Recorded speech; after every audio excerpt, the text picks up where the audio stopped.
નમસ્કાર દર્શક મિત્રો, @ગુજરાતમાં આપનું સ્વાગત છે।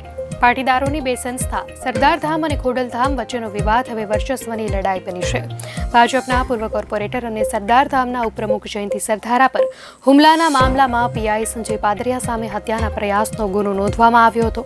જૂનાગઢના પીઆઈ સરદારધામના ઉપપ્રમુખ જયંતિ સરધારા દ્વારા સંજય પાદરિયા પર હત્યાના પ્રયાસ મામલે ગુનો નોંધવામાં આવ્યો છે।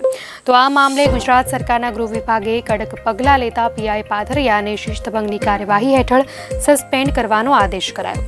હવે આ વિવાદ સર્જાતા સમગ્ર ઘટનાને પગલે ખોડલધામના ટ્રસ્ટીઓની મહત્વની બેઠક યોજવામાં આવી હતી, જેમાં જયંતિ સરધારા અને સંજય પાદરિયાના વિવાદને લઈ ચર્ચાઓ કરવામાં આવી હતી, જેમાં ખોડલધામના નામ સંદર્ભે કોઈ પ્રતિક્રિયા ન આપવા નિર્ણય કરવામાં આવ્યો હતો। તો પૂર્વ કોર્પોરેટર જયંતિ સરધારાએ પીઆઈ સંજય પાદરિયા દ્વારા પોતાના પર હુમલો કર્યો હોવાના આક્ષેપની ઘટનામાં ખોડલધામનો પણ હાથ હોવાના આરોપ લગાવ્યા હતા, જેને લઈને ખોડલધામ અને સરદારધામ વચ્ચે વિવાદ વકર્યો છે।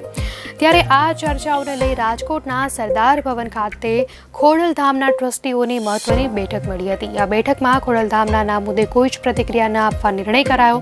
તો બીજી તરફ ખોડલધામના ટ્રસ્ટીઓએ પોલીસ કમિશનર સાથે પણ મુલાકાત કરી હતી, જેમાં ખોડલધામના ટ્રસ્ટીઓએ સમગ્ર કેસમાં તટસ્થ તપાસની માંગ કરી છે। ત્યારે પીઆઈ સંજય પાદરિયા વિરુદ્ધ આકરી કલમ ઉમેરવામાં ઉતાવળ થયાની પણ રજૂઆત પણ કરવામાં આવી હતી। દર્શક મિત્રો, આ ઘટના અંગે આપની શું પ્રતિક્રિયા છે, ચોક્કસથી જણાવશો।